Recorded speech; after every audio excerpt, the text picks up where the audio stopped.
Epístola aos Colossenses, capítulo 1.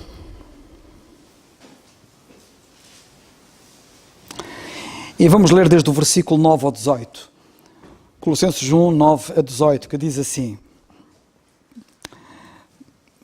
Por esta razão, nós também desde o dia em que o ouvimos, não cessamos de orar por vós e de pedir que sejais cheios do conhecimento da sua vontade em toda a sabedoria e inteligência espiritual, para que possais andar dignamente diante do Senhor, agradando-lhe em tudo, fortificando em toda a boa obra e crescendo no conhecimento de Deus, corroborados em toda a fortaleza, segundo a força da sua glória, em toda a paciência e longanimidade com gozo, dando graças ao Pai, que nos fez idóneos para participar da herança dos santos na luz, o qual nos tirou da potestade das trevas e nos transportou para o reino do Filho do seu amor, em quem temos a redenção pelo seu sangue, a saber, a remissão dos pecados, o qual é a imagem do Deus invisível, o primogênito de toda a criação, porque nele foram criadas todas as coisas que há nos céus e na terra, visíveis e invisíveis, sejam tronos, sejam dominações, sejam principados, sejam potestades, tudo foi criado por ele e para ele. E ele é antes de todas as coisas, e todas as coisas subsistem por ele.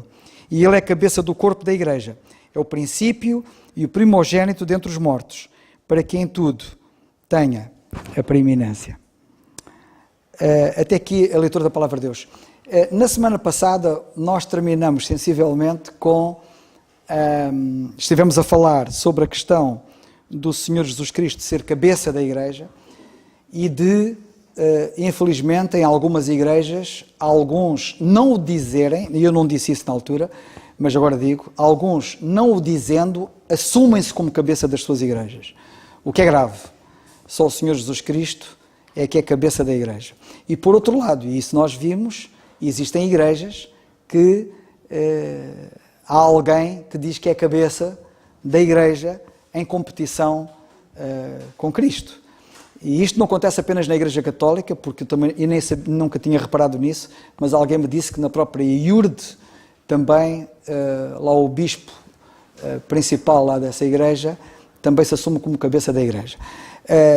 Uns assumem-se, outros não se assumindo, agem como se fossem. A verdade é que isso está 100% errado. E o corpo de Cristo só tem uma cabeça, e a cabeça é o Senhor Jesus Cristo, e qualquer um que diga que também é cabeça, seja sob que pretexto for, quer dizendo que é cabeça visível e Cristo é cabeça invisível, como se houvessem duas cabeças, ainda que eles digam que a cabeça é só uma, isto, alguns, como nós vimos, até se chamam nessas circunstâncias o vigário de Cristo na terra, e como eu tive a ocasião de dizer, alguém que diga isso, de facto, diz uma coisa que é uma realidade, que são vigaristas. Porque vigarista vem de vigário, e vigário significa aquele que se faz passar por outro, não o sendo. E se alguém se faz passar por Cristo não o sendo, é vigarista. E, portanto, isto é muito grave. Na altura, quando nós concluímos o nosso estudo, o nosso irmão Fernando deu aqui uns pensamentos maravilhosos que não ficaram registados. Eu pedi-lhe a ele para ver se ele retomava, porque tem muito a ver com isto, e ele foi muito oportuno naquilo que disse. Isso e outra coisa que o Senhor te mostre para falares, e outros irmãos que também tenham pensamentos para dar. Eu depois, se tiver tempo, direi alguma coisa a mais.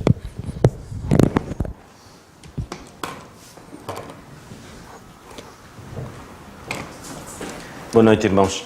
É muito rápido o pensamento que eu tenho para partilhar com os irmãos, ainda um bocado nesta mesma linha de pensamento, e quando nós ouvíamos a explicação muito correta do que de facto é um vigário, o que eu disse e vejo isso através da palavra do Senhor, é uma preocupação muito nata do apóstolo Paulo. Em algumas cartas dele, ele tem essa preocupação. E nesta especificamente, nós podemos ver no capítulo 2 e no versículo 8, o apóstolo Paulo tem um cuidado particular com estes irmãos, de facto, que eles não caiam no conto do vigário, porque é mesmo assim, infelizmente, quantos crentes não há que, não estando firmes na palavra, caem no conto do vigário. E nós já vimos qual é a definição de vigário. Vigário é alguém que se faz passar por alguém que não é. Então é vigarista, como é óbvio, a gente viu isso. E o apóstolo Paulo está preocupado com isto. Porque está preocupado com isto e ele, podemos ainda ler na primeira carta aos Coríntios, a preocupação dele é tão grande que ele quer que os irmãos, dentro da igreja, sendo o Senhor Jesus Cristo a cabeça, nós como membros não podemos agir descoordenadamente. Ou seja, eu quando meto a mão no prato com o talher e levo a comida à boca, isto é tão automático que nem nós damos por isso. Que a nossa boca abre automaticamente quando nós levamos a mão à boca. Os nossos olhos fecham automaticamente quando há um perigo. Tudo funciona em harmonia. E o apóstolo Paulo está preocupado com isto. Deus preocupa-se com isto na igreja. É impressionante como é que dentro de uma igreja existe divisão entre irmãos e isso não é bíblico. Não é bíblico dentro da própria igreja irmãos pensarem de uma maneira e outros pensarem de outra. Em termos doutrinais, está errado. O apóstolo Paulo, na primeira carta aos Coríntios, ele é muito preciso em relação a isso. E depois vemos mais à frente, na carta aos Filipenses, ele também com essa preocupação. E nós podemos ler muito rapidamente.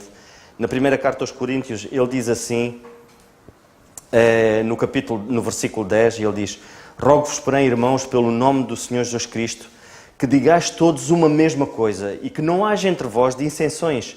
Antes sejais unidos num mesmo sentido e no mesmo parecer.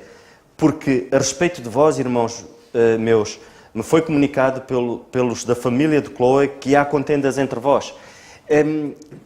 Ou seja, irmãos, se o nosso foco, e sendo o Senhor Jesus Cristo a cabeça, a palavra de Deus é muito prática, irmãos. A palavra de Deus não complica. Se a palavra de Deus diz que para nós agirmos assim, não é só para uns. É para o seu corpo. É para que os seus membros possam perceber verdadeiramente como é que nós temos que funcionar. Porque se somos membros e se o Senhor Jesus Cristo é a cabeça, então todas as ordens, tudo aquilo que é transmitido pela cabeça. Ou seja, o Senhor Jesus Cristo não transmite ordens para o corpo que é a Igreja hoje, corpo de Cristo, Igreja, não transmite ordens diferentes. Não. Tudo funciona com harmonia. Ou seja, nós sabemos qual é a posição da mulher dentro da Igreja, nós sabemos qual é a autoridade que o homem tem dentro da Igreja, nós sabemos como é que nós devemos agir como Igreja, corpo de Cristo, perante a sociedade, nós sabemos como é que devemos agir. Ou seja, se não existe harmonia, se de repente há aqui confusão, de mistura, lá está, não discernindo a palavra corretamente, há confusão, não podemos funcionar bem. E esta é a preocupação do apóstolo Paulo, dele dizer, vocês que digam que o vosso pensar seja o mesmo, que vocês, quando abrem a vossa boca, porque como membros da Igreja temos uma responsabilidade muito grande. Nós não podemos sair, e na sexta-feira passada nós falávamos na reunião de jovens, que é uma responsabilidade muito grande nós irmos evangelizar. Temos de estar preparados para isso, irmãos, para ir evangelizar. Porque se nós vamos evangelizar como igreja e se não estivermos preparados, se nós não dissermos a mesma coisa, como é óbvio, a palavra do Senhor cai em descrédito. Como é óbvio, se calhar muitos dizem, então, mas estes vêm do mesmo... Mas que igreja é esta? Quem é o líder dele? Quem é que comanda isto? Se nós tivermos o mesmo foco, se nós tivermos a mesma dinâmica como igreja em si, isto de facto é como o Senhor diz, somos um exército. E temos que funcionar como um exército. Um exército, quando dispara e quando pega numa arma, ele aponta para o mesmo sítio. Uns não apontam para trás, eles não dão tiros nas costas uns dos outros. Uns não apontam para trás, outros para lá. Não. Existe uma preparação antes. E essa preparação, depois então vamos para a batalha. E é isso que o Senhor quer. É nós agirmos com esta harmonia que faz uma igreja forte. É tão triste, irmãos, quando nós vemos uma igreja a morrer. É tão triste quando nós vemos uma igreja que não tem firmeza. É tão triste quando nós vemos uma igreja que não dá prioridade à palavra, porque é a palavra que nos dá força, é a palavra que nos dá o foco certo. E esta é a preocupação do apóstolo Paulo. Nós vemos mais à frente na carta aos Filipenses, e nós vemos que naquela igreja havia ali um problema de relacionamento, e vemos o apóstolo Paulo dizer precisamente que eles deviam ter o mesmo sentimento que tinha o Senhor Jesus Cristo, o mesmo sentimento de humildade. E era esse sentimento que ele queria que movesse os crentes. Se nós todos tivermos esse sentimento, lá está, o sentimento de humildade é o contrário precisamente do orgulho. Ou seja, deixamos de ser nós e passamos a priorizar os outros. Este sentimento é que tem que funcionar.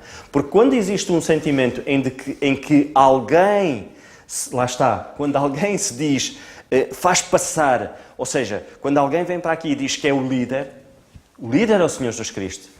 Quando alguém, ou seja, o próprio eu, o eu ser, o eu dizer e ditar as regras, as coisas depois não vão bater certo.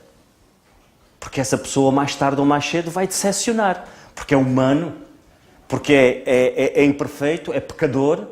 E o nosso Senhor Jesus Cristo não tem pecado, Ele é perfeito. E se nós o seguirmos verdadeiramente, nós vamos agir de uma maneira diferente. Porque nós vemos que o apóstolo Paulo, ele diz, tenhais o mesmo sentimento que teve o Senhor Jesus Cristo, que anulou-se, sendo o próprio Deus, anulou-se por amor de cada um de nós. Geralmente, quando alguém assume a autoridade, ele quer ser servido.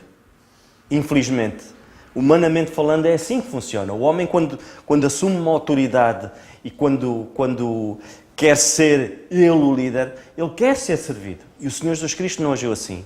E é isso, a preocupação do apóstolo Paulo é essa. Nós vemos aqui nesta carta aos Colossenses a preocupação dele dizer, cuidado, para estes crentes e dizer, cuidado, tendo cuidado no versículo 8 e no capítulo ele diz, primeiro no versículo 7, vou ler do 6 até o 8, capítulo 2 da carta aos Colossenses, no versículo 6 ele diz, como pois recebestes o Senhor Jesus Cristo, assim também andai nele.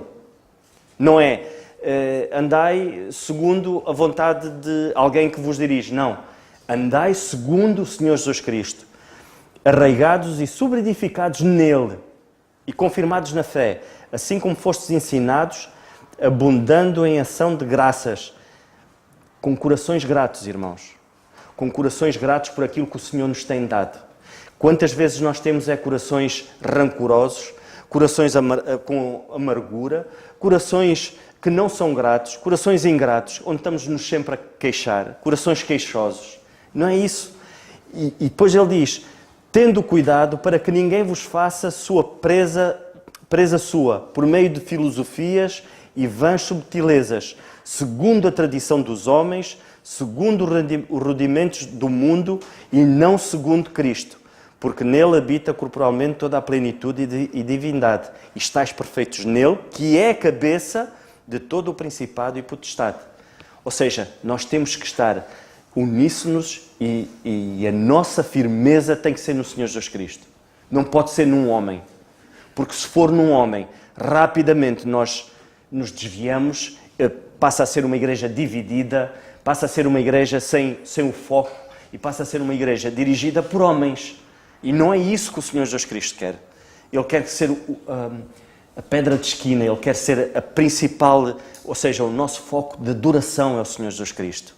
O nosso irmão Carlos falou acerca de algumas religiões e que eu até diria seitas, porque quando alguém vem para o púlpito e toma, por assim dizer, tira a autoridade que o Senhor Jesus Cristo tem e toma o seu lugar, passa a ser uma seita. Nem sequer é considerada religião, é uma seita. Porquê? Porque é ele que vai ditar as cartas na mesa, é ele que vai pôr... Ou seja, é totalmente contrário àquilo que a palavra de Deus diz. Quando alguém afirma uma coisa que é contrária à palavra de Deus, esse indivíduo não é digno de nem sequer se olhar para ele. Porquê? Porque está a agir erradamente. Isto passam a ser estas doutrinas que o apóstolo Paulo aqui alerta estes irmãos e diz, olha, cuidado, vocês tomem filosofias, exatamente, filosofias vãs, filosofias de homens, onde ele diz, tomem atenção, porque isso não vai vos levar a lado nenhum. E ele é muito assertivo nisso. Ele diz, e muitas delas segundo a tradição dos homens. Cuidado com isso também, irmãos. Porque parece-nos muito bonito, mas isso são tradição de homens, não é bíblico. Então nós como crentes temos que ser firmes nisso. E só queria deixar isto aos irmãos, e a talho de foice, como nós vimos a semana passada, e a explicação que o nosso irmão Carlos deu acerca do vigário. Quem é que é vigário? Vigário é vigarista, e então não caiam no conto do vigário. As coisas, às vezes parece que cada vez mais que o tempo vai andando, parece que nós nos sentimos... eu não vou dizer isto porque eu vou ferir suscetibilidades. Porquê? Porque cria-se muito dentro da igreja e dos crentes, irmãos, e nós temos de ter cuidado com isso. Como é óbvio, nós temos de ter um cuidado muito grande em evangelizar, em expor o Evangelho. Temos de ter muito cuidado com alguém que pela primeira vez ouve a palavra de Deus, ou que abraçou uma seita e que nós vamos lhe falar. Nós temos que orar, temos que nos preparar e temos que orar para que possamos, com a sabedoria de Deus, falar a esse irmão. Mas como igreja, corpo de Cristo, a palavra de Deus diz que nós devemos ter o cuidado, como é óbvio, de falarmos uns com os outros. Mas a palavra de Deus diz que nós devemos nos exortar uns aos outros e nós não devemos ter medo e nem devemos pensar que eu não vou tocar neste assunto, este irmão está a seguir esta linha, mas quem sou eu agora para ir ter com ele? Nós temos uma responsabilidade muito grande, irmãos. Somos membros uns dos outros, somos membros de um corpo em que nós temos a responsabilidade de que se algum irmão está a caminhar por um caminho perigoso, nós temos de ter com amor e com muito carinho e falar a esse irmão e ser muito direto. É preferível que seja assim, irmãos, do que nós deixarmos que esse irmão entre numa linha perigosa. E o apóstolo Paulo estava a dizer isto aqui. Ele estava a alertar. Olha, cuidado, não entrem por aí. E nós temos de ter esse cuidado, irmãos. E não tínhamos de ter medo de falarmos uns com os outros e esclarecermos muitas das vezes, porque há muitos irmãos que não vêm aqui à quarta-feira ouvir o estudo bíblico e só vêm ao domingo porque se calhar não podem vir cá à quarta-feira.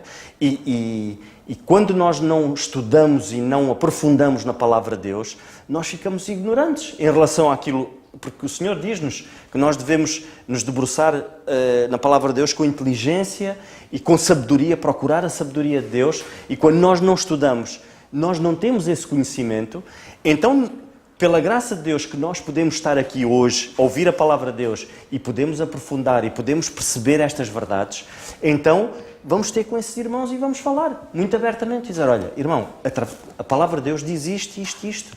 Cuidado, irmão, se está a seguir uma linha que não é a melhor. Isso é a nossa responsabilidade de cada um de nós. E nós não podemos dizer assim, eu não tenho nada a ver com isso, eu não tenho nada a ver com isso, ele quer seguir essa via, tudo bem. Não, tem que ser assim. Nós temos responsabilidade. A nossa responsabilidade como corpo é essa. Irmãos, que o Senhor nos ajude e que nos dê a sabedoria para sabermos agir corretamente e que o Senhor nos possa munir de sabedoria e que possamos buscá-la. Porque às vezes não adianta só nós orarmos e dizer, Senhor, enche-me de sabedoria. E eu nem sequer abro a palavra de Deus para ler. Não é assim. Vamos procurar sabedoria na palavra de Deus, para que possamos, de facto, falar com autoridade. E essa autoridade é o Senhor que nos dá, através da sua palavra. Que o Senhor nos ajude. Não sei se há algum irmão...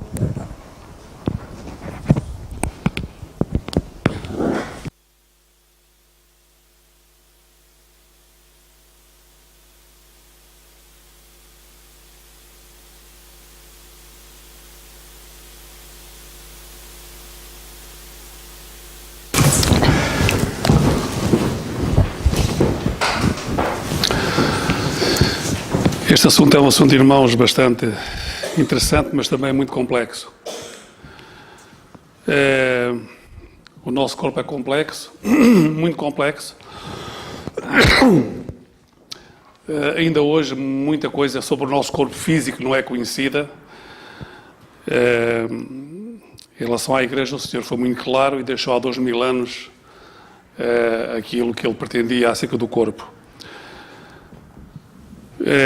O Senhor é o cabeça do corpo.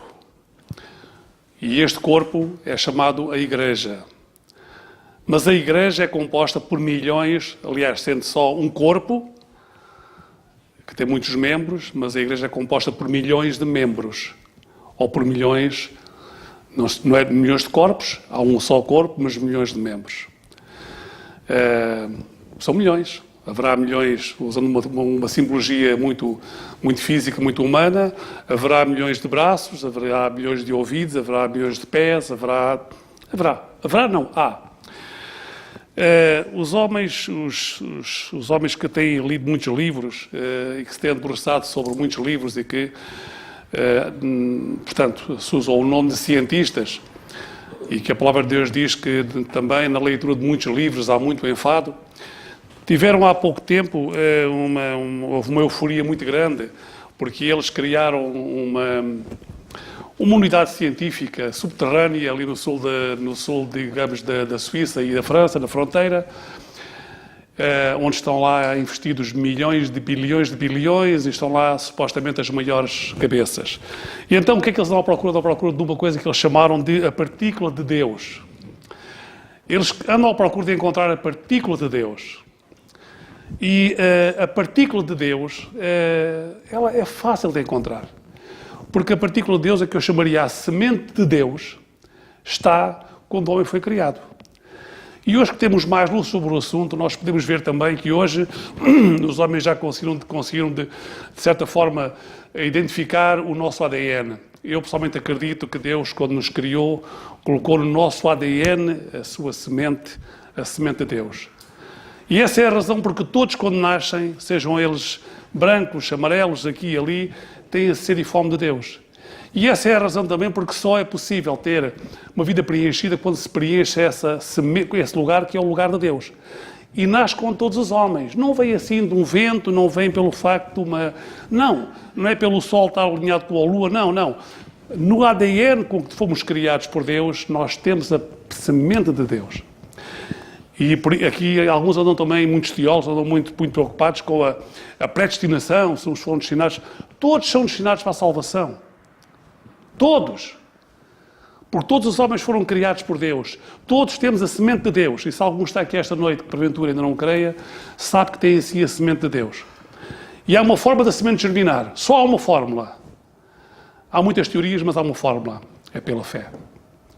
Quando nós, pela fé, cremos, uma fé sincera, genuína, então essa semente começa a crescer, começa a brotar.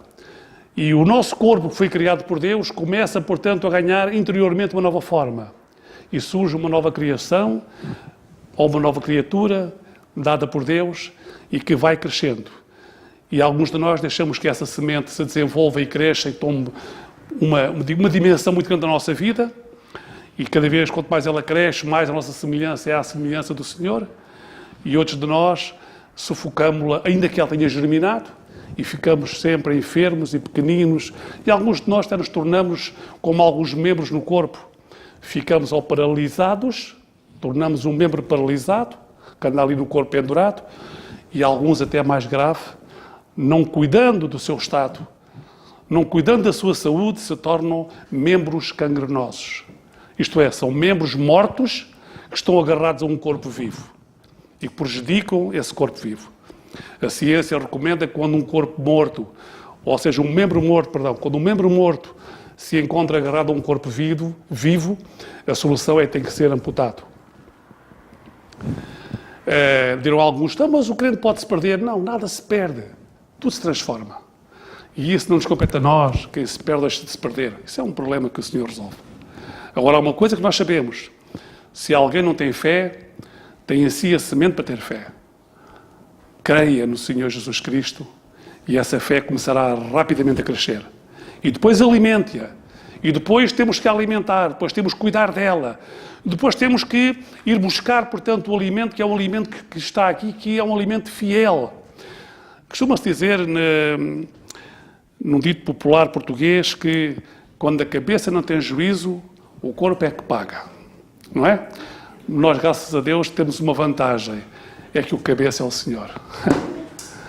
E como o cabeça é o Senhor, O corpo não tem as consequências dos maus hábitos de uma cabeça descoordenada ou desordenada, ou até mesmo de uma cabeça doente, como às vezes nós, por breves momentos de tempo, nós às vezes passamos. Há dias que nós passamos, parece que estamos doentes. Esquecemos-nos facilmente e tomamos decisões que às vezes não são as mais acertadas. Faz parte da nossa natureza humana, pecaminosa provavelmente, e ainda temos esse pecado atrás de nós. Mas o corpo é realmente composto por membros, e eu não quero alongar muito, irmãos. Os membros, que são milhões de membros, fazem parte de um corpo. Esse corpo está sujeito à cabeça, que é o Senhor. E, por sua vez, tem ordem. A ordem parte do cabeça, mas o corpo também tem ordem. A ciência hoje mostra-nos também que o nosso corpo todos os dias nascem milhões de células e morrem milhões de células. As células são os pequenos, não sou cientista, não sei dar a designação correta, mas são as pequenas partículas que elas transformam e renovam toda a nossa estrutura, quer seja ela, portanto, de ordem a nossa pele, os nossos cabelos, todo o nosso ser é todos os dias renovado constantemente. Também é assim no corpo.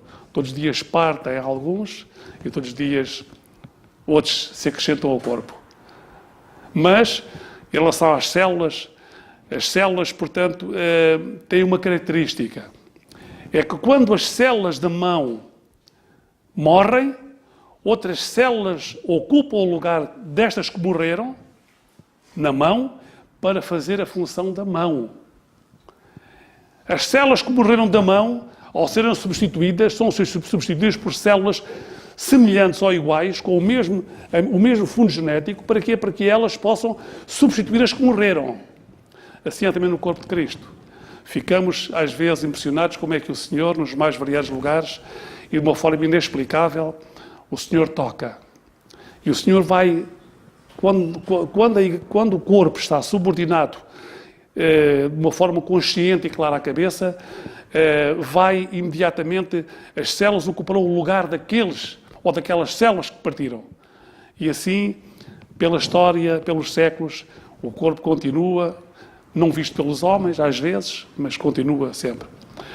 E é impressionante. Ontem estive num sítio, não importa agora onde, e uma senhora, que eu conheço há uns anos, professora de matemática, com 50 e poucos anos, inexplicavelmente, eu nunca lhe falei do Evangelho. Nunca. Diretamente. Você já devia ter feito. Mas nunca tive a oportunidade, ou pelo menos achei que não tinha oportunidade. E ela ontem disse-me: Sr. Gomes, eu gostava de ir à sua igreja.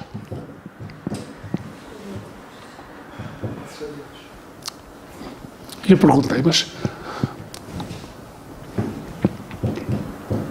como é que isto aconteceu? É o Senhor que faz a obra. Irmãos, que o Senhor nos ajuda, que, em relação também à igreja, irmãos, nós temos aqui uma coisa muito importante. Hoje em dia é muito complexo, sempre foi muito complexo. Mas aqui a sujeição que devemos ter uns aos outros como membros, a sujeição, no sentido de estarmos sujeitos, de respeito, de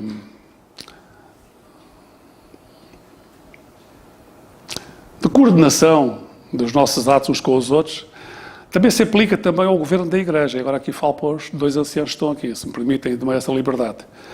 Também os anciãos devem estar sujeitos, ou deveriam estar sujeitos aos outros anciãos. Não é correto igrejas independentes. Não há igrejas independentes. Há assembleias locais, partes do corpo autónomas. Isto é, esta minha mão não tem que pedir autorização ao meu ouvido para fazer isto que está a fazer neste momento. É a cabeça que deu as instruções ou criou, digamos, no ADN os mecanismos para que isso aconteça. Não é necessário eu pedir autorização aqui, mas há uma coisa que é necessária, é que todos os membros estão coordenados e estão sujeitos uns aos outros. Portanto, não há autonomia, não há independência. Que o Senhor nos ajude também, isto não nos impede de nós falarmos no local certo. devemos falar, irmãos, no sentido de, quando temos dúvidas, procurar um irmão que nos ajude, com um bom espírito, que nos ajude a explicar porque é que não percebemos, porque a função da palavra de Deus é fazer que a semente dada por Deus, e que no caso daqueles que já são deles, já germinou, ela se torna uma semente robusta, forte e frutífera. E para isso acontecer, é a palavra de Deus que cria os mecanismos e os meios para que isso aconteça. E eu volto a repetir em relação aos que estão aqui esta noite, se algum de vós ainda não crê, saiba que não tem desculpa. Porque a semente da fé está no vosso coração e no meu coração. Se ela está morta ou pronta, morta não está. Ela pode estar como aquele grão de trigo que foi há dias descoberto no Egito, com 3.000 anos que estava lá, num túmulo. Estava há 3.000 anos, um grão de trigo há 3.000 anos ali, estava morto, não estava morto. Assim que ele foi colocado na terra com um pouco de água, germinou. Aqui é o mesmo, é a fé. É a fé que realmente faz germinar a semente criada por Deus, que eu chamaria a partícula de Deus, somos nós. Nós somos a partícula de Deus.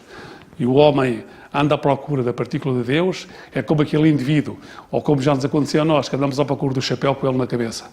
Quantas vezes andamos à procura do chapéu com o chapéu metido na cabeça, não é? E aqui acontece o mesmo.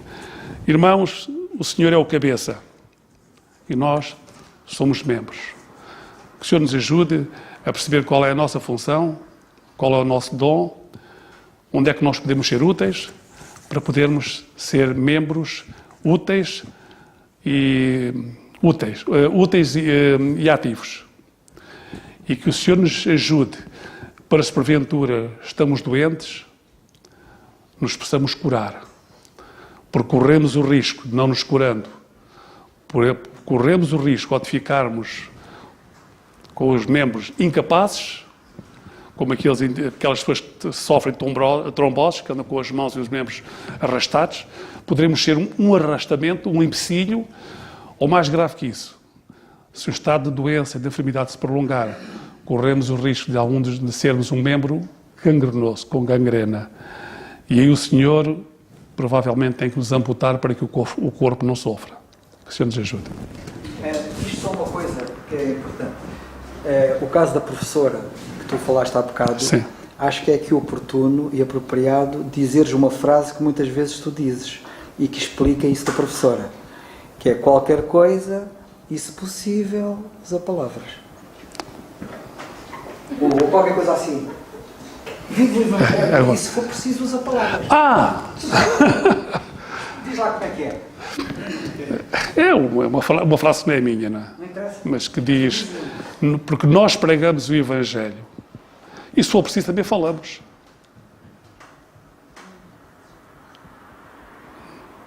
O crente prega o Evangelho no dia a dia. E se for preciso, também fala. Perceberam todos?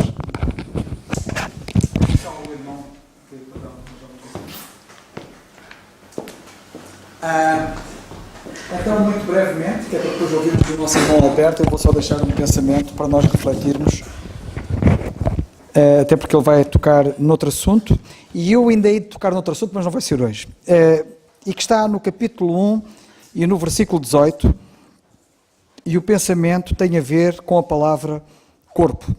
Ele é a cabeça do corpo. Há aqui um pensamento muito importante que não devemos perder de vista, que é o seguinte: comparar os crentes a um corpo é uma novidade na Bíblia.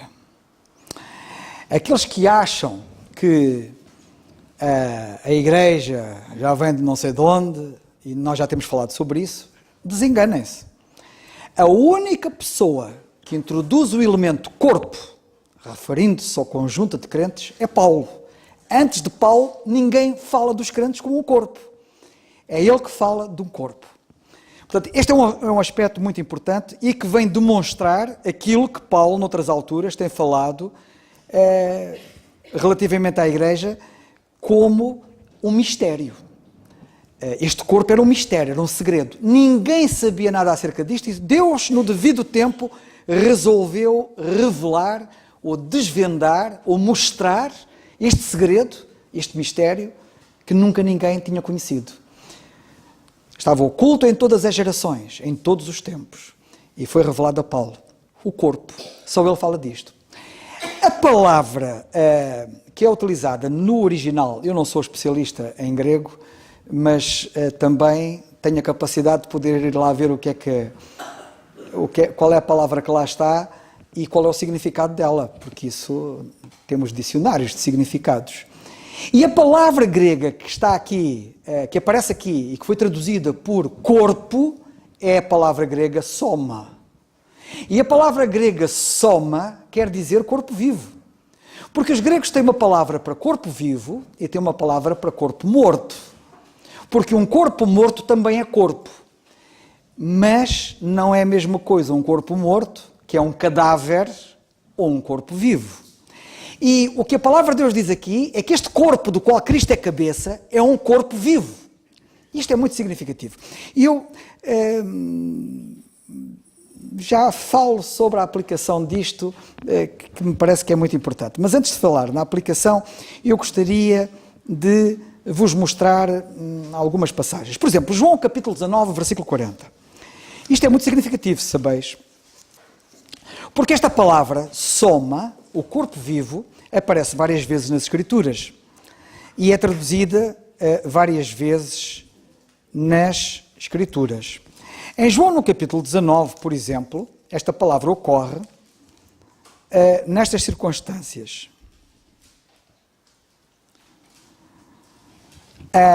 Versículo 39 e 38.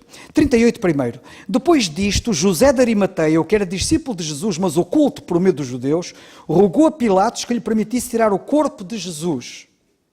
Que lhe permitisse tirar o corpo de Jesus. A palavra aqui é soma. Corpo vivo.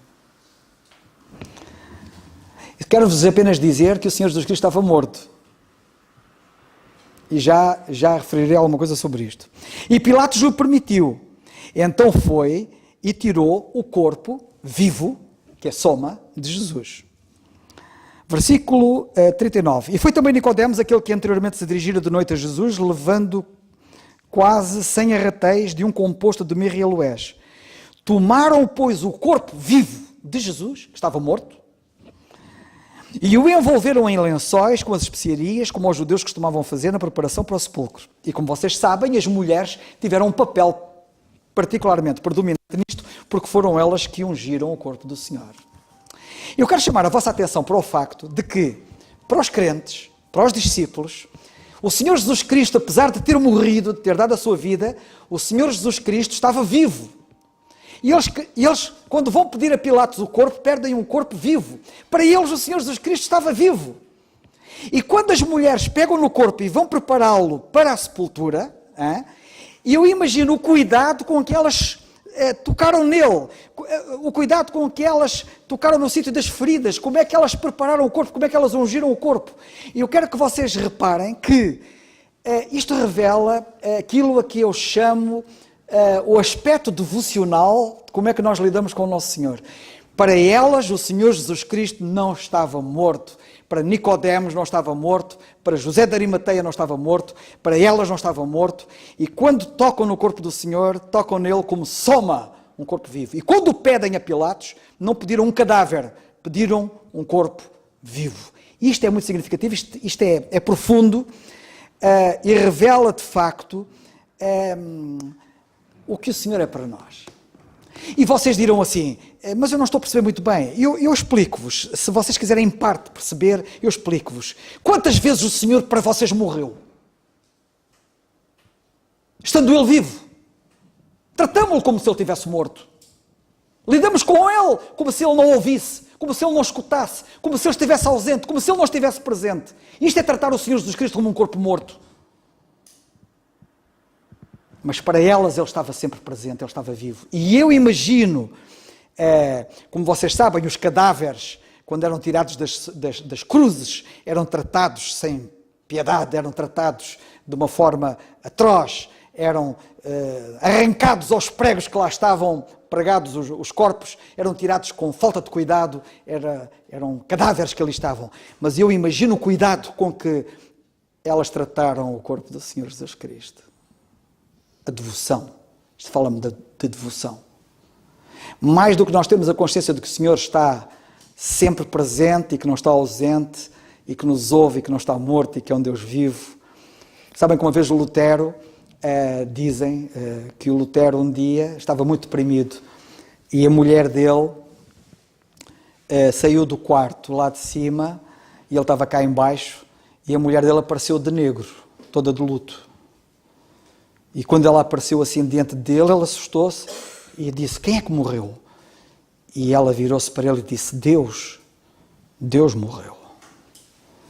E ele sentiu-se muito ofendido e disse: tu não brinques com coisas sérias. E ela disse-lhe: eu não estou a brincar com coisas sérias, é que com a cara com que tu andas, de certeza que Deus deve ter morrido. E ele aprendeu a lição. Nós às vezes comportamos-nos como se Deus tivesse morrido. E foi a lição que ela lhe quis dar a ele. E eu gostava de, em segundo lugar, mostrar outra passagem que está em Marcos. Eu tenho aqui mais passagens que nos falam das mulheres a tratarem do corpo, do tal soma, de Pilatos, de José de Arimateia, de Nicodemos pedirem o soma, o corpo vivo do Senhor. Temos várias passagens, e como elas trataram desse corpo vivo, mas agora quero que vocês leiam Marcos 15:45, por exemplo. No Evangelho de Marcos, no capítulo 15:45, a palavra que é utilizada aqui é uma palavra diferente. Marcos 15:45. E a palavra que aparece aqui é a palavra ptoma, e não soma. E a palavra ptoma quer dizer cadáver, quer dizer corpo morto. E em 15:45...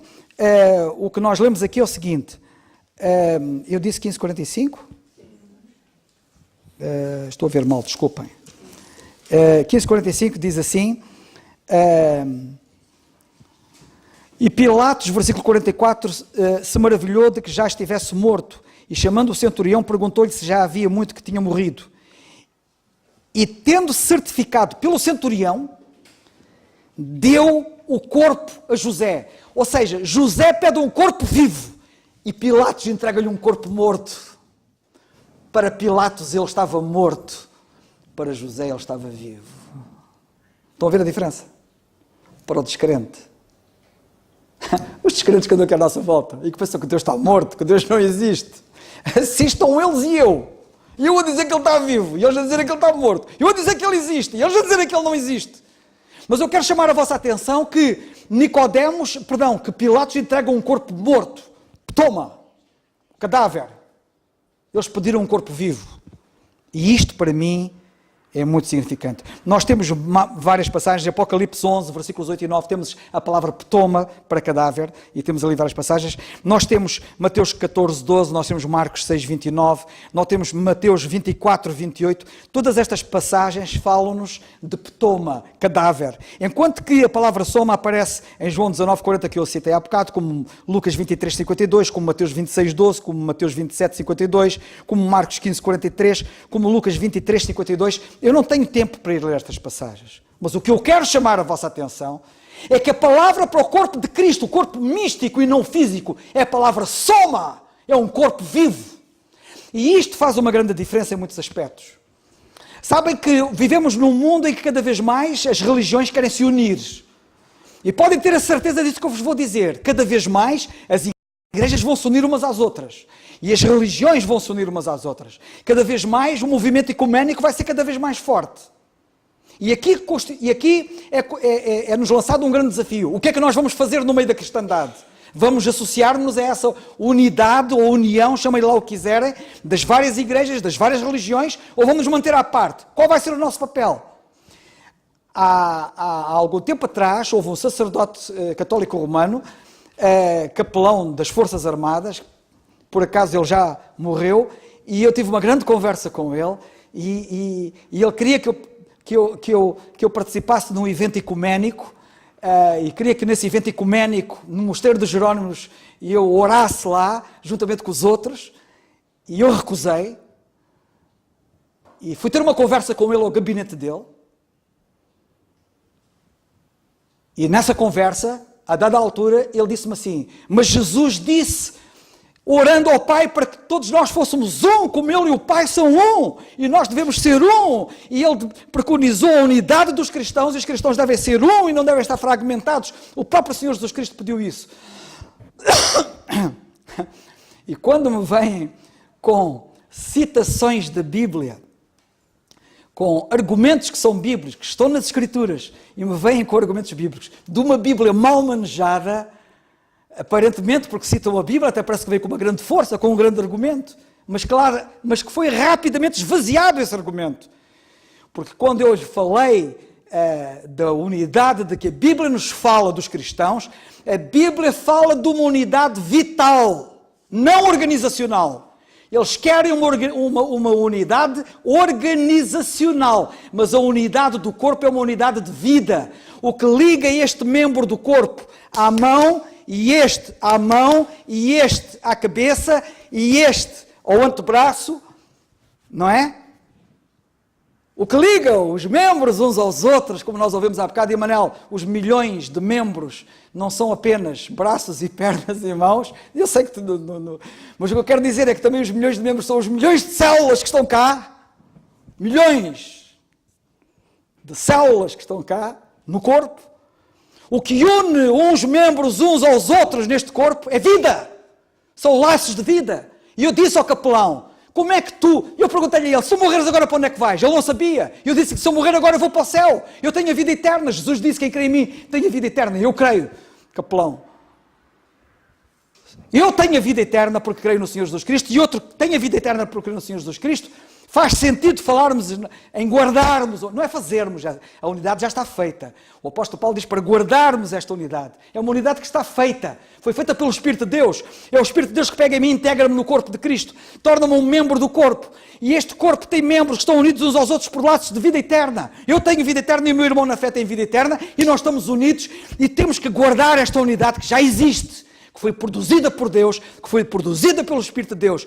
Agora tu, capelão, estás-me a pedir a mim para eu me unir a um animista, como vocês estão a fazer a reunião lá nos Jerónimos, na reunião ecuménica, o animista, o que adora o sol, o que adora a pedra, o que adora o boi, o que adora a vaca, o que adora as estrelas e o sol, etc., para eu me unir a esses indivíduos e a ti que não tens a vida eterna.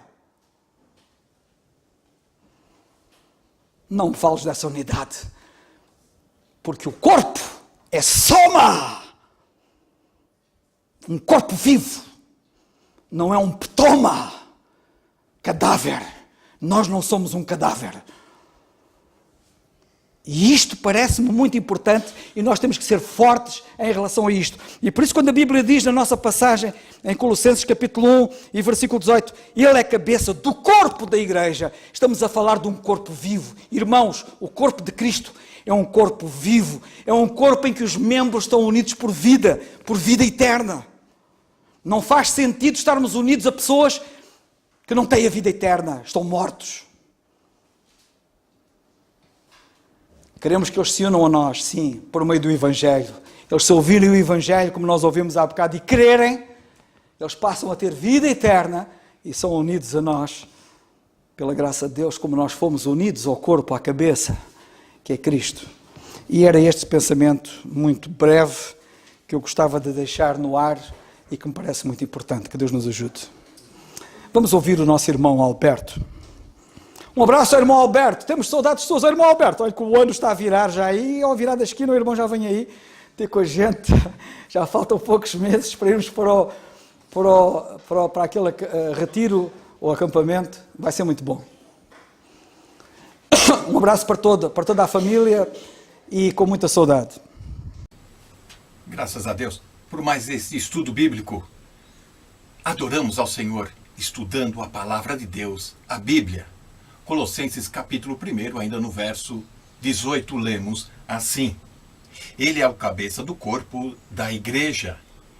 É o princípio e o primogênito dentre os mortos, para que em tudo tenha a preeminência, ou primazia, conforme algumas traduções. Neste verso 18, na parte final, talvez encontramos aqui o tema todo desta carta de Paulo à igreja que estava em Colossos, para que em tudo tenha a preeminência. Veja que, do verso 1 até o verso 18, já por 9 vezes, o apóstolo destaca a supremacia de Cristo, a superioridade do Senhor. É evidência de todos os versículos e vai seguindo assim. Princípio, esta palavra que queremos destacar hoje e que realça todo o estudo e mostra cada vez mais a importância do Senhor Jesus Cristo. Princípio, a palavra do original arche ou arque, quer dizer a origem, aquele que tem a causa primária de todas as coisas, o originador de tudo e em todos. É o princípio da nova criação, conforme podemos ver em Apocalipse 3, no verso 14. Ele é a fonte da vida. Ele é a fonte da energia espiritual, do entusiasmo, da motivação, do propósito de vida. Ele é tudo aquilo que nós precisamos. A ressurreição de Jesus, que está sendo dita aqui no versículo 18, marca o começo de uma nova criação. Veja Colossenses capítulo 3, no verso 10, quando vamos chegar e a estudar ainda esta passagem. Ou também 2 Coríntios 5, 17. Assim, podemos destacar 1 Coríntios, no capítulo 15, no verso 45, e vamos ler: o primeiro homem, Adão, foi feito em alma vivente. O último Adão, em espírito vivificante. O primeiro homem da terra é terreno. O segundo homem, o Senhor, é do céu. No verso 20 de 1 Coríntios 15, destacamos que porque Deus iniciou nele uma nova criação, pois Cristo ressuscitou dentre os mortos e foi feito as primícias dos que dormem. Sim, no Novo Testamento, assim também como no Antigo Testamento, outras pessoas voltaram, ressurgiram da morte, ressuscitaram. Mas aqui o texto está dizendo que Jesus, que ressuscitou dentre os mortos, não morre mais, porque ele tem um corpo glorificado. Os que morreram e foram ressurretos no Antigo Testamento, como no Novo, morreram novamente. A ressurreição de Cristo, diz Romanos, é a causa da nossa justificação. Sendo o primeiro a ressuscitar dentre os mortos, Cristo inaugura uma nova época. Ele funda uma nova humanidade em Cristo, substituindo a antiga humanidade, a velha humanidade que estava em Adão. E aí vem a pergunta àqueles que nos ouvem: será que eu estou no velho Adão, nos velhos vícios, manias, teimosias, rebeldia, ou eu já estou em Cristo, crendo para receber esta nova vida? Sua própria ressurreição é uma garantia de que todos aqueles que creem em Cristo Jesus a obterão, vão receber esta ressurreição, esta vida nova. Conforme Romanos 8, 29, e também podemos destacar o versículo de capítulo 1 de 1 Coríntios 15. Como o homem ressurreto, Cristo, ele é o cabeça, o corpo da igreja, ele é tudo em todos. Ele tem que ter a preeminência. Os adversários, aqueles que se infiltram dentro da igreja, da época de Colossos, distorcendo as escrituras, ensinando outros conceitos e diminuindo a pessoa de Jesus Cristo, mostravam que existiam outros princípios, outros causadores, mas Paulo, ele mostra com ênfase que Cristo deve ter toda preeminência. Eu quero terminar desejando a todos os queridos irmãos em Quinta do Conde que tenhamos um ano novo, onde Cristo seja preeminente em tudo e em todos. Que possamos perceber a importância e valorizar tudo para o Senhor Jesus. Que Deus nos dê força. Amém.